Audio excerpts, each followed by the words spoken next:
Example बघा. You are required to prepare trading and profit and loss account for the year ended 31st March 2014 and balance sheet as on that date from the following information. आपल्याला खाली जी information दिली त्याच्या आधारे आपल्याला balance sheet आणि profit and loss account 31/3/2014 सालचा तयार करायचा आहे. खाली असेट्स अँड लायबिलिटीज दिलेत. पहिल्यांदा दिले क्रेडिटर्स 1/4/13चा बॅलन्स दिला आहे 15,770 आणि 31/3/14चा बॅलन्स दिला आहे 12,400. मग पहिल्यांदा जो 1/4/2013चा जो दिला आहे तो मागच्या वर्षीचा बॅलन्स आहे, त्यामुळे तो ओपनिंग बॅलन्स असेल किंवा प्रिव्हियस इयर बॅलन्स. आणि आपल्याला जो करंट इयरचा बॅलन्स आहे क्लोजिंग बॅलन्स तो 31/3/14चा, ज्या तारखेची आपल्याला बॅलन्स शीट तयार करायची आहे. असे दोन ओपनिंग आणि क्लोजिंग असे दोन बॅलन्सेस दिलेत. मग असेट्समध्ये असेट्स अँड लायबिलिटीजमध्ये creditors, expenses outstanding, sundry assets, stock, cash आणि डेटर्स अशा एकूण असेट्स अँड लायबिलिटीज 6 दिलेल्या आहेत. आणि त्याच्या खाली बघा काय दिले, details of the year's transactions R.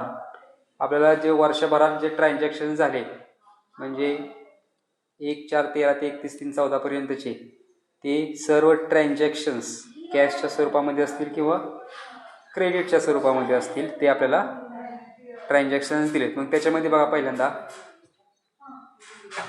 Cash and discount credited to debtors 64,000. म्हणजे 64,000ची रक्कम जी आहे ती डेटर्स अकाउंटला क्रेडिट केलेली आहे. मग ती जी 64,000ची रक्कम आहे ती कशाची रक्कम आहे तर कॅश आणि डिस्काउंटची रक्कम आहे. मग आपण सन्ड्री डेटर्स अकाउंटच्या क्रेडिट साईडला कोणत्या अमाऊंट लिहितो तर डेटर्सकडून जर कॅश रिसिव्ह झाला असेल त्याच्यामुळे डेटर्स कमी होतात ती अमाऊंट आपण क्रेडिट साईडला लिहितो, बरोबर. म्हणजे इथं डेटर्सकडून अमाऊंट मिळालेली आहे कॅशमध्ये, ओके, आणि डेटर्सला डिस्काउंट दिलेला आहे. अशा दोन्हीची मिळून जी अमाऊंट आहे ती अमाऊंट दिली 64,000 रुपये.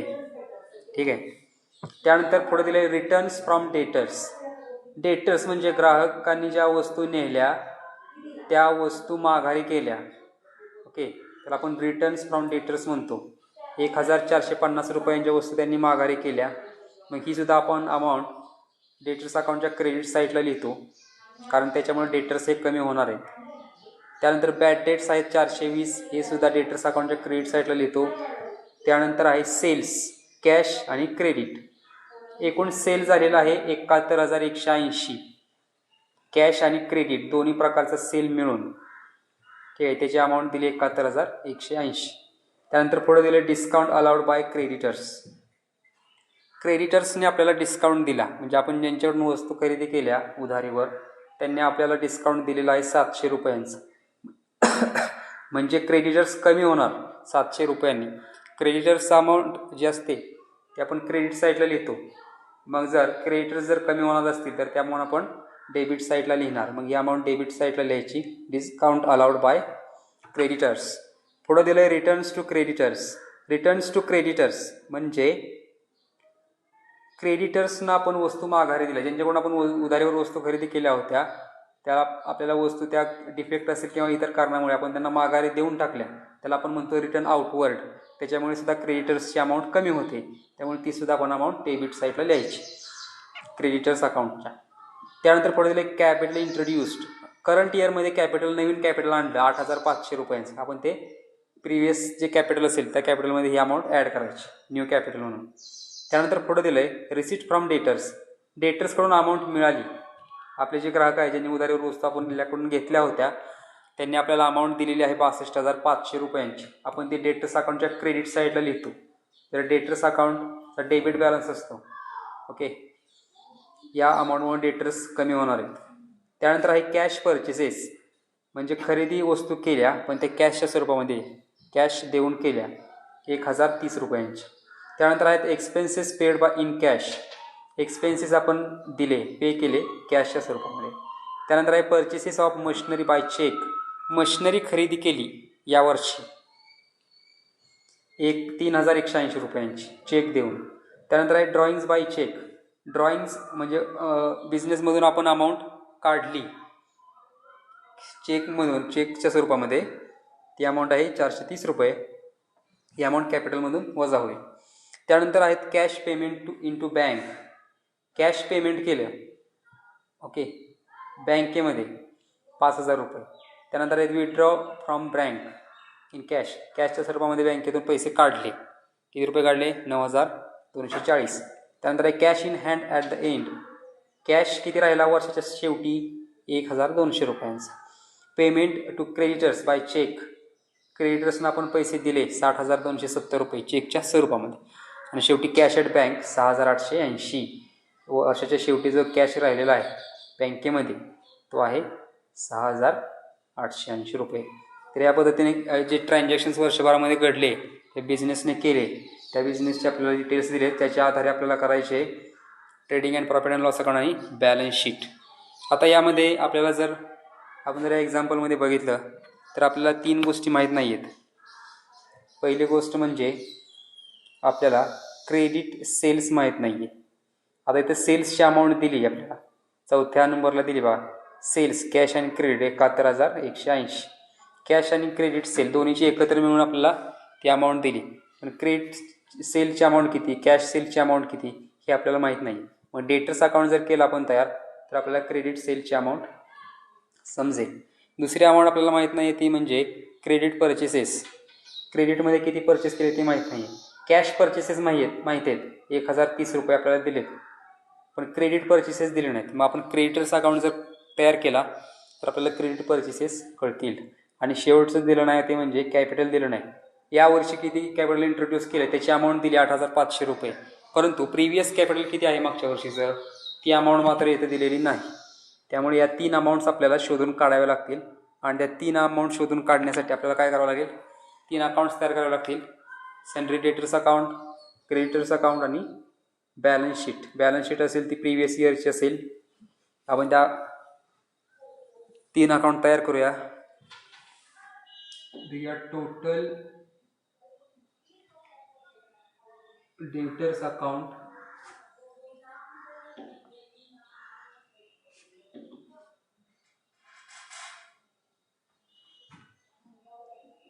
टोटल क्रेडिटर्स अकाउंट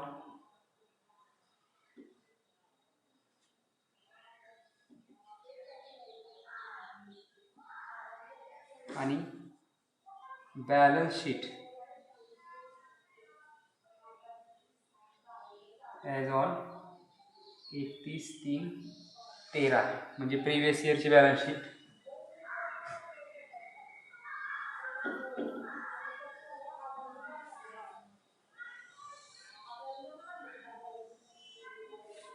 या पद्धतीने 3 अकाउंट तयार करावे लागतात. आणि याच्यामध्ये ज्या अमाऊंट्स येतात आपल्याला जे डिटेल्स दिलेत त्या सर्व अमाऊंट्स घ्यायचे. तर कोणकोणत्या अमाऊंट येतात बघा.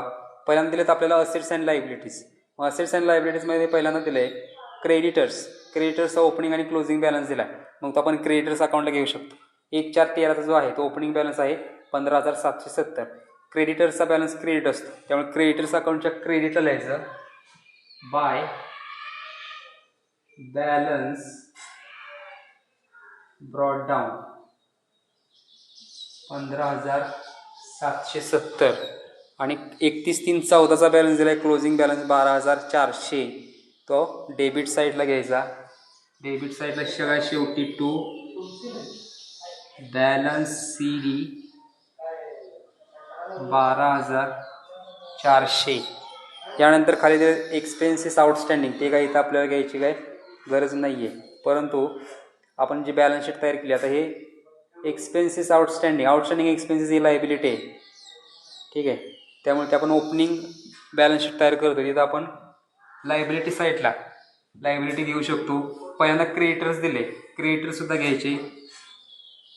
क्रेडिटर्स ओपनिंग बॅलन्स शीट तयार करतो 1/4/13चे बॅलन्सेस घ्यायचे 15,770. Outstanding expenses 600. यानंतर नेक्स्ट दिलंय सन्ड्री असेट्स. सन्ड्री असेट्स आहेत म्हणजे फिक्स्ड असेट्स आहेत 11,710. बॅलन्स शीटला अमाऊंट घ्यायची असेट्सची. त्यानंतर स्टॉक दिलाय ओपनिंग स्टॉक घ्यायचा असेट आहे घ्यायचं स्टॉक 8040. त्यानंतर दिले cash and cash in hand and at bank, खाली कॅश 6960. त्यानंतर दिले डेटर्स सुद्धा घ्यायचे, ओपनिंगचे 16530. म्हणजे आपण सर्व असेट्स अँड लायबिलिटीज घेतल्या बॅलन्स शीटला. आपण बॅलन्स शीट क्लोज केली, जो बॅलन्स राहील तो कॅपिटलचा बॅलन्स असेल. त्याच पद्धतीने खाली डेटर्स अमाऊंट जी दिलेली आहे, आता आपण डेटर्स अकाउंट तयार केलं आहे. आपल्याला ओपनिंग आणि क्लोजिंग बॅलन्सेस दिलेत. मग डेटर्स असेटचा डेबिट बॅलन्स असतो, म्हणून ओपनिंग बॅलन्स डेबिट साईडला लिहायचा. त्याचा डेटर साईडला डेबिट साईडला टू बॅलन्स ब्रॉट डाऊन 16530. आणि क्रेडिट साईडला बाय बॅलन्स CD 17870.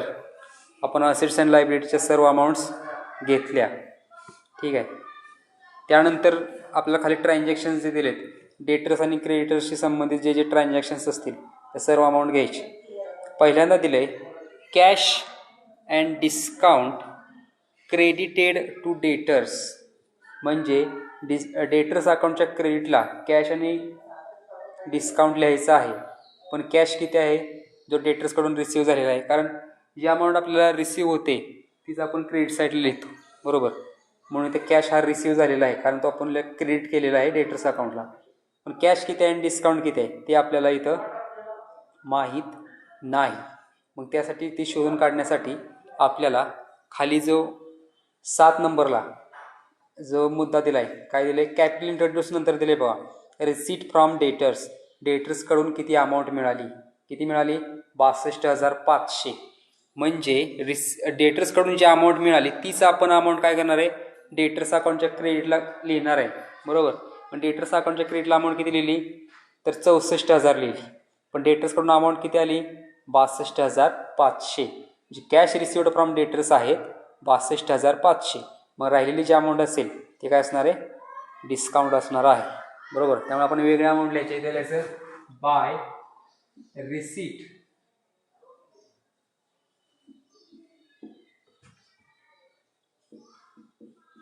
$62,500, 64,000पैकी. हे कसं काढलं, रिसीट फ्रॉम डेटर्स म्हणजे डेटर्सकडून मिळालेली अमाऊंट 62,500 आहे. पण टोटल अमाऊंट डेटर्स अकाउंटच्या क्रेडिटला किती केलेली आहे, तर तो पहिल्यांदाच आकडा दिला आहे, cash and discount credited to debtors. किती अमाऊंट क्रेडिट केली, 64,000. मग कॅश किती रिसीव्ह झाला, 62,500. जी अमाऊंट आपल्याला रिसीव्ह होते कॅशच्या स्वरूपामध्ये तीच आपण डेटर्स अकाउंटच्या क्रेडिटला लिहितो. मग डेटर्स अकाउंटच्या क्रेडिटला जर 62,500 लिहिली असेल आणि 64,000 अमाऊंट जर डेटरकडून रिसीव्ह झालेली आणि डिस्काउंटची असेल, तर मग डिस्काउंट किती, तर 64,000मधून 62,500 गेले, 1,500 राहिले. म्हणजे बाय डिस्काउंट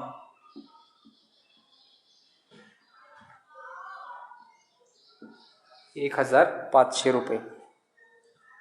त्यानंतर बघा खाली दुसरा आकडा काय दिला आहे, returns from debtors.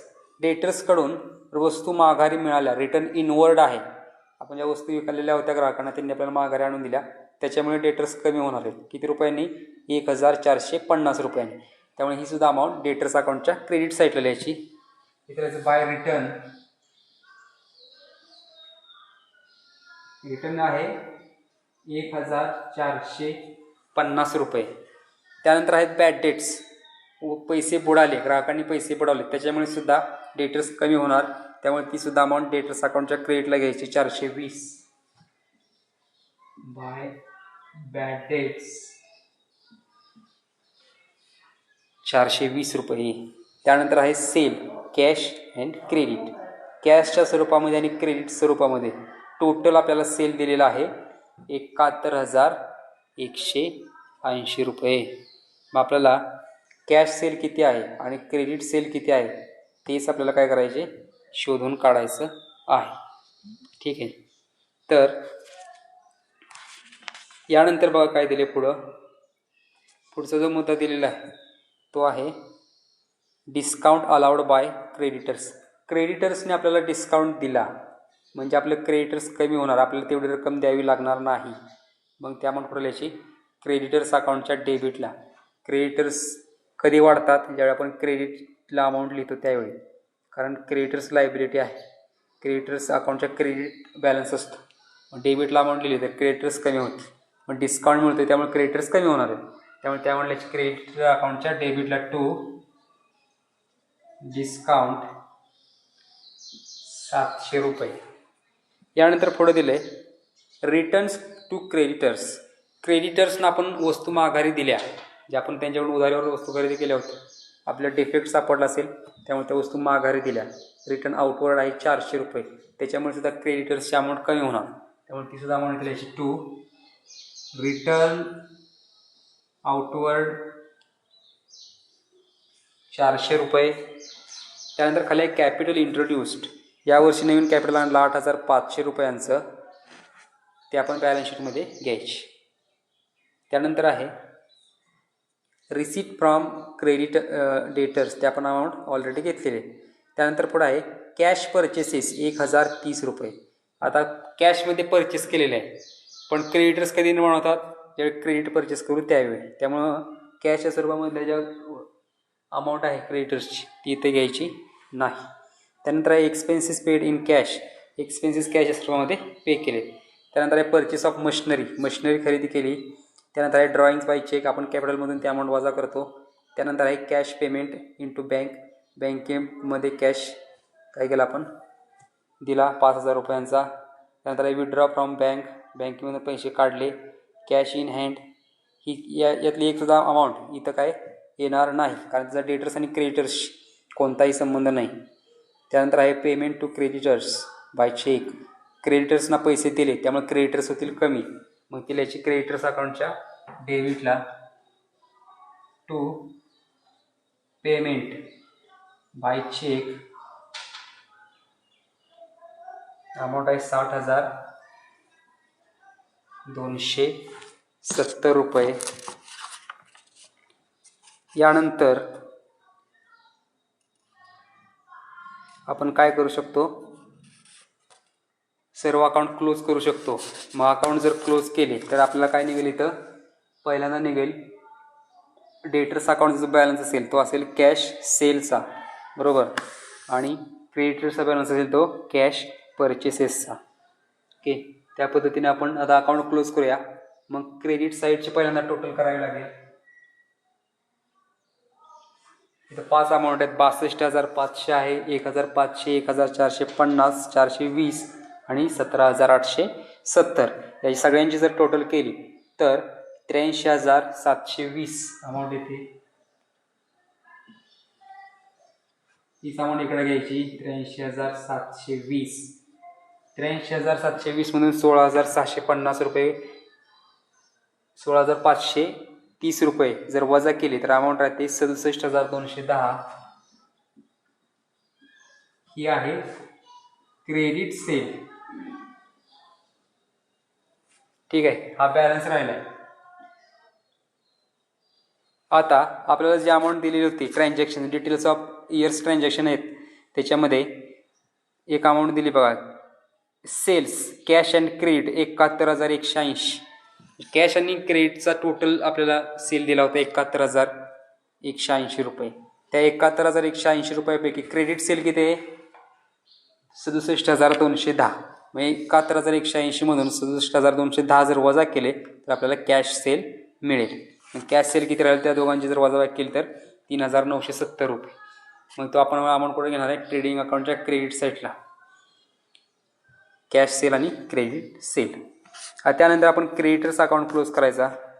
Creditors अकाउंटची debit side मोठी असणार. मग 700 प्लस 400 प्लस 60,270 प्लस 12,400, त्याची टोटल येईल 73,770. हीच अमाऊंटकडे घ्यायची 73,770. 73,770 मधून जो बॅलन्स आहे तो जर घालवला तर क्रेडिट परचेसेस आपल्याला मिळतील. इथं म्हणजे बाय क्रेडिट परचेसेस कंसात म्हणायचं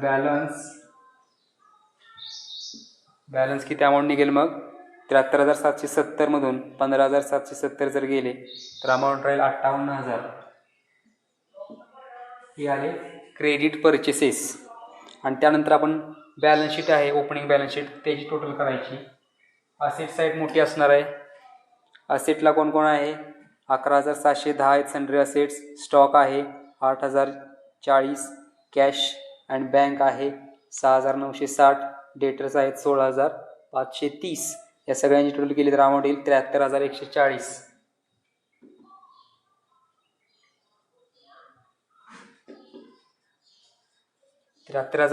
मधून लायबिलिटीज 2 वजा करायच्या. क्रेडिटर्स 15,770 आणि आउटस्टँडिंग एक्सपेन्सेस 600. अमाऊंट जर वजा केली तर अमाऊंट येईल 26,770. याला म्हणायचं कॅपिटल. हा आहे बॅलन्स. ठीक आहे. तर आपण 3 अमाऊंट शोधून काढलेत. इथं पहिल्यांदा काढलं क्रेडिट सेल, इथं निघालं क्रेडिट परचेसेस आणि इथे निघालं कॅपिटल. या 3 अमाऊंट आपल्याला करंट इयरचं ज्यावेळी ट्रेडिंग अकाउंट आणि प्रॉफिट अँड लॉस अकाउंट तयार करायचं आहे त्यावेळी या 3 अमाऊंट आपल्याला लागणार आहेत. 3 अमाऊंट आपण शोधण्यासाठी हे 3 अकाउंट तयार केले होते. ठीक आहे. तर याच्यानंतर मग आपण काय करायचं, मेन जे आपल्याला जे सांगितलं आहे ते अकाउंट्स तयार करायचे, प्रॉफिट अँड लॉस अकाउंट आणि balance sheet.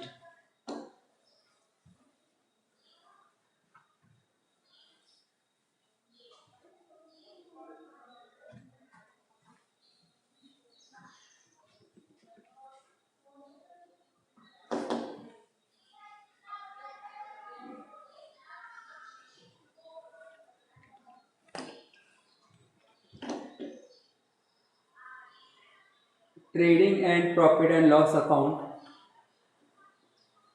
for the year ended 31/3/14.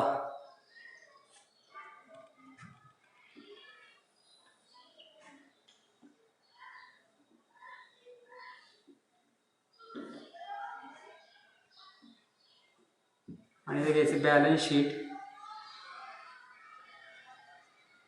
As on 31/3/14. ठीक आहे. आता आपण सर्व अमाऊंट ज्या ऑलरेडी दिलेल्या आहेत एक्झाम्पलमध्ये आणि आपण ज्या अमाऊंट शोधून काढली त्या अमाऊंट फक्त या अकाउंट्समध्ये भरायच्या. आता बघा पुन्हा आपण एक्झाम्पल बघूया. पहिल्यांदा दिले क्रेडिटर्स. क्रेडिटर्सचे 2 बॅलन्सेस दिलेत. ओपनिंग, आपण ओपनिंग बॅलन्स शीटमध्ये ओपनिंग बॅलन्स घेतला होता 1,413चा. आता घ्यायचा 31/3/14चा आपण तयार करतोय. 31/3/14च्या अमाऊंट घ्यायच्या. पहिल्यांदा दिले क्रेडिटर्स 12,400. मग लायबिलिटी साईडला घ्यायचं क्रेडिटर्स 12,400. त्यानंतर दिले आउटस्टँडिंग एक्सपेन्सेस 330. Outstanding expenses 330. त्यानंतर दिलं आहे सन्ड्री असेट्स 12,040. Sundry assets 12,040. आता बघा आपल्याला डिटेल्स ऑफ ट्रान्झॅक्शनमध्ये एक ट्रान्झॅक्शन दिलं आहे, purchases of machinery by cheque. त्याचा या असेट्सशी संबंध आहे कारण मशिनरीचा सन्ड्री असेट्समध्ये येतं. ठीक आहे. तर त्याचं आपण ॲडजस्टमेंट नंतर बघूया ज्यावेळी ते अमाऊंट येईल त्यावेळी. त्यानंतर पुढं आहे सन्ड्री असेट नंतर आहे स्टॉक 11,120. इथे घ्यायचं असेट साईडला स्टॉक 11,120. त्यानंतर आहे कॅश 8,080. आणि शेवटी दिलं आहे डेटर्स 17,870.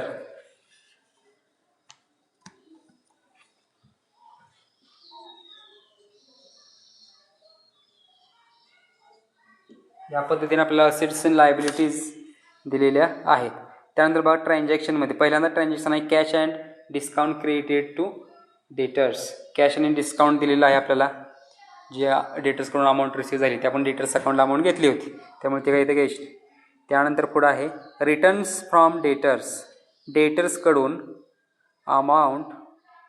वस्तू आपल्याला माघारी मिळाल्या त्याला आपण काय म्हणतो, रिटर्न इनवर्ड. ज्यावेळी आपण वस्तू विकतो त्याच वेळी आपल्याला काय होतं, वस्तू माघारी मिळतात, म्हणजे आपली विक्री कमी होते. मग ते सेल्समधून अमाऊंट वजा करायची 1450 रुपये.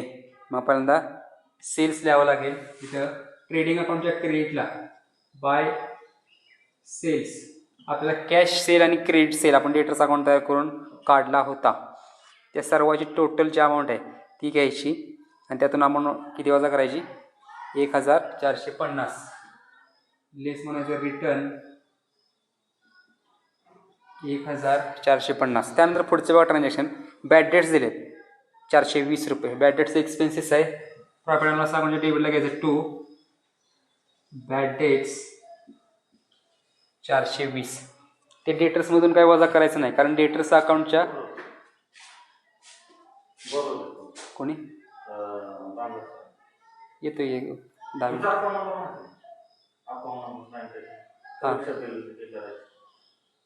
पाहिजे का,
त्याला काय सांगितलं पहिले चिन्ह जमा करा पहिले दुसऱ्या सत्रात ते प्रश्न देतो.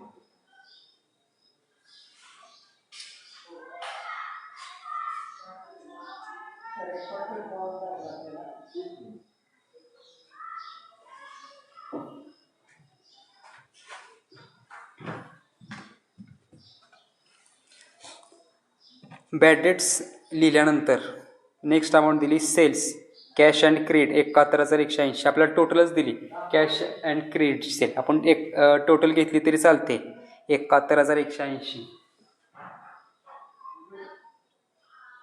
आणि त्यातून रिटर्न्स सेल्स रिटर्न्स वजा करायची अमाऊंट किती निघेल, मग 69,730 बाहेर घ्यायची. यानंतर नेक्स्ट दिले डिस्काउंट अलाउड बाय क्रेडिटर्स. क्रेडिटर्सने आपल्याला डिस्काउंट दिला आहे, आपल्याला तेवढी अमाऊंट द्यायची लागणार नाही, तो आपला इन्कम आहे, त्याच्यामुळे तो इन्कम कुठे लिहायचा, प्रॉफिट अँड लॉस अकाउंटच्या क्रेडिट साईडला बाय डिस्काउंट 700.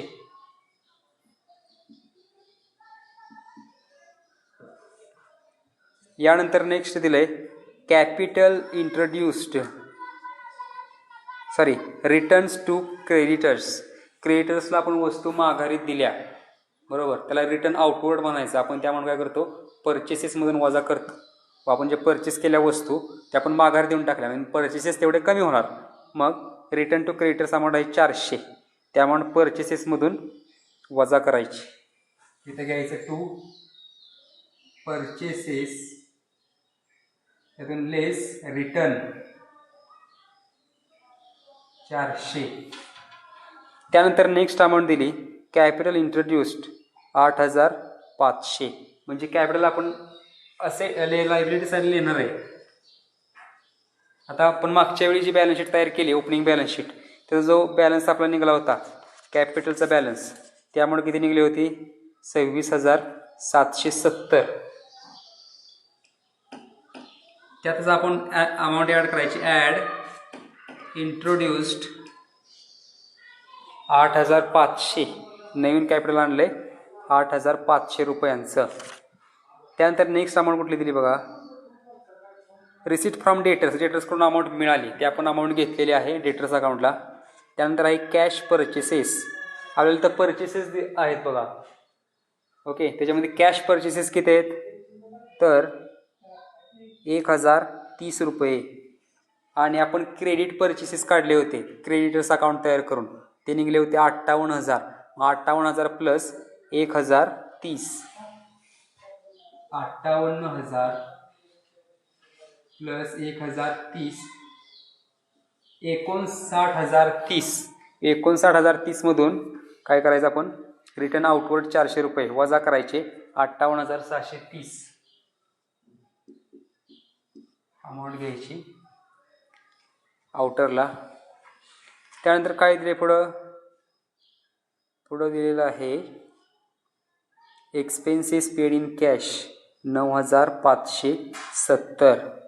एक्सपेन्सेस हा आपण पुढं काय लिहितो, प्रॉफिट अँड लॉस अकाउंटच्या डेबिटला टू एक्सपेन्सेस 9,570.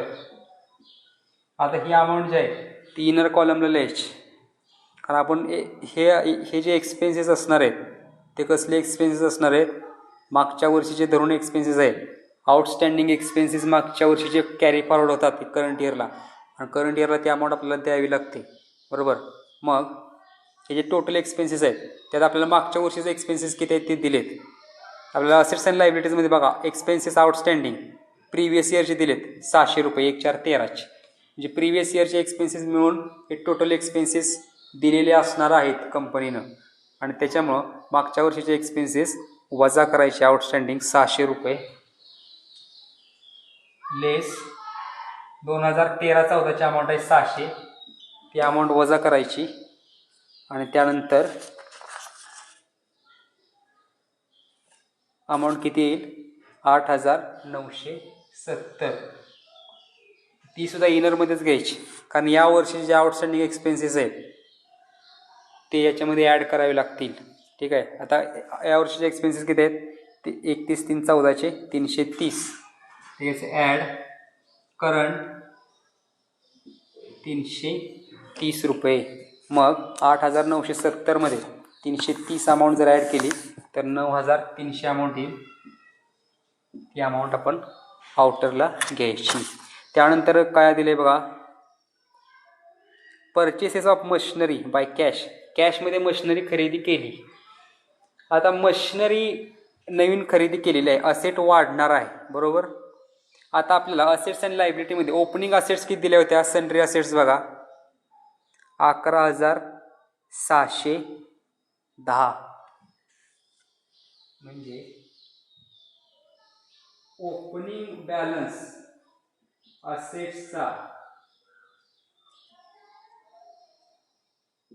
किती दिलाय 11,610 रुपये. आणि नवीन मशिनरी खरेदी केली या वर्षी, मग ती या असेट्समध्ये ॲड होणार.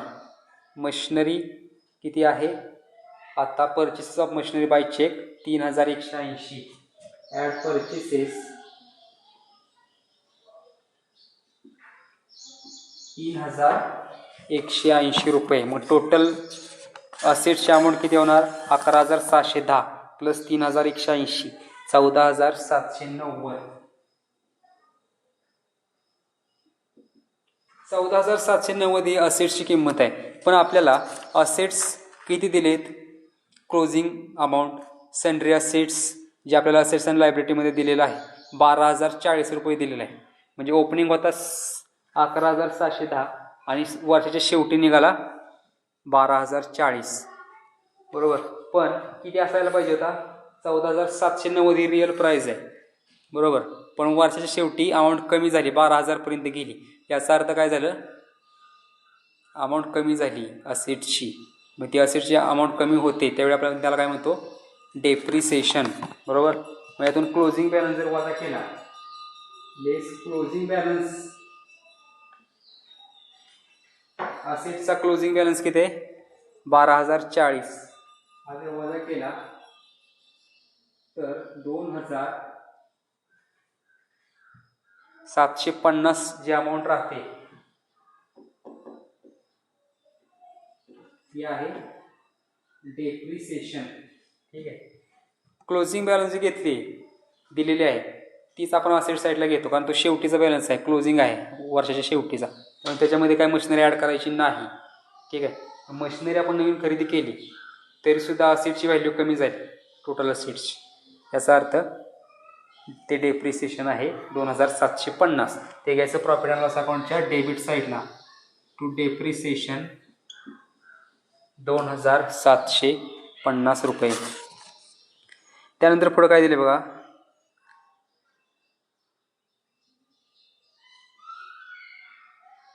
Drawings bye check 430. ड्रॉइंग्ज आहे कॅपिटलमधून आपण वजा करतो म्हणजे घ्यायचं कॅपिटलमधून लेस ड्रॉइंग्ज 430. यानंतर पुढे दिले कॅश पेमेंट इंटू बँक. कॅशमध्ये पेमेंट केलेलं आहे बँकेमधून. विड्रॉ फ्रॉम बँक, बँकेमधून पैसे काढले ते काय कॅश ट्रान्झॅक्शन्स आहेत ते काय घ्यायची गरज नाही. Payment to creditors by cheque, चेकच्या स्वरूपात क्रेडिटर्सचे पैसे दिले आणि कॅश ॲट बँक. आता इथे cash in hand at the end 1,200 आहेत आणि कॅश ॲट बँक 6,880 आहेत. या दोघांची जर टोटल केली तर अमाऊंट किती येईल? त्याची अमाऊंट येईल 8,080 रुपये. आणि आपण 8,080 ऑलरेडी इथं घेतलेली आहे कॅशची अमाऊंट कारण ते आपल्याला असेट्स आणि लायबिलिटीमध्ये दिलेली आहे. त्याच्यामुळे ती अमाऊंट डबल घेण्याची काय गरज नाही. ठीक आहे. आणि आपल्याला सुरुवातीला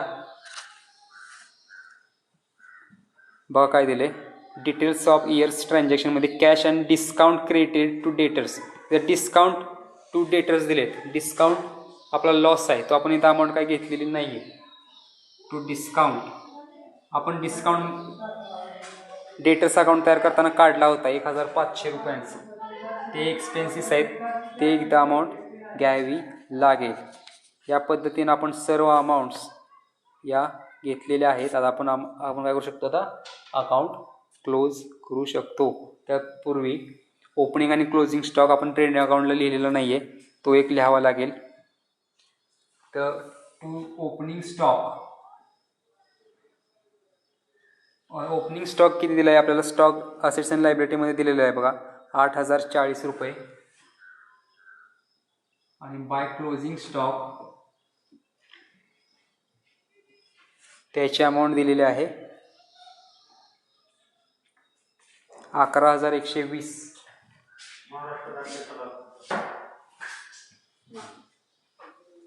या पद्धतीने आपण सर्व अमाऊंट्स घेतल्या. त्यानंतर आपण अकाउंट क्लोज करू शकतो. 69,730 प्लस 11,120 टोटल होते 80,850. हीच घ्यायची डेबिट साईडला 80,850. त्यातून स्टॉक आणि परचेसेस हे वजा करायचे. अमाऊंट येईल gross profit 14,180. To gross profit carry down तोच आपण प्रॉफिट अँड लॉस अकाउंटच्या क्रेडिटला घ्यायचा. By gross profit brought down 11,180. आणि त्यानंतर मग काय करायचं? प्रॉफिट अँड लॉस अकाउंट जो आहे तो क्लोज करायचा. 11,180 प्लस 700 रुपये.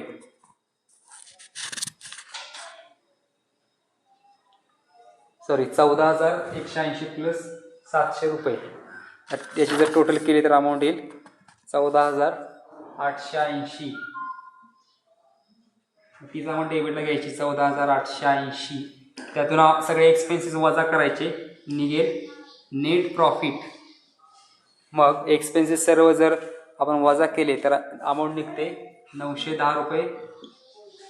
याने निघली नेट प्रॉफिट. नेट प्रॉफिट आपण कॅपिटलमध्ये ॲड करतो. मग इथे कॅपिटल दिले त्याच्यामध्ये म्हणायचं ॲड नेट प्रॉफिट 900 रुपये. मग कॅपिटल किती आहे पहिलं 26,770, ॲडिशन केलं 8,500 आणि नेट प्रॉफिट आहे 910. टोटल येईल 36,180. आणि त्यातून ड्रॉइंग जर वजा केले 430 रुपये तर अमाऊंट येईल 35,750. ही आपण आउटरला अमाऊंट लिहायची. आणि त्यानंतर मग काय करायचं टोटल करायची. मग असेटची जर टोटल केली तरी 49,110 आणि लायबिलिटीची जर टोटल केली तरी निघेल 49,110. या पद्धतीनं असेट्स लायबिलिटीची टोटल सेम आली तर आपलं एक्झाम्पल पूर्ण झालं.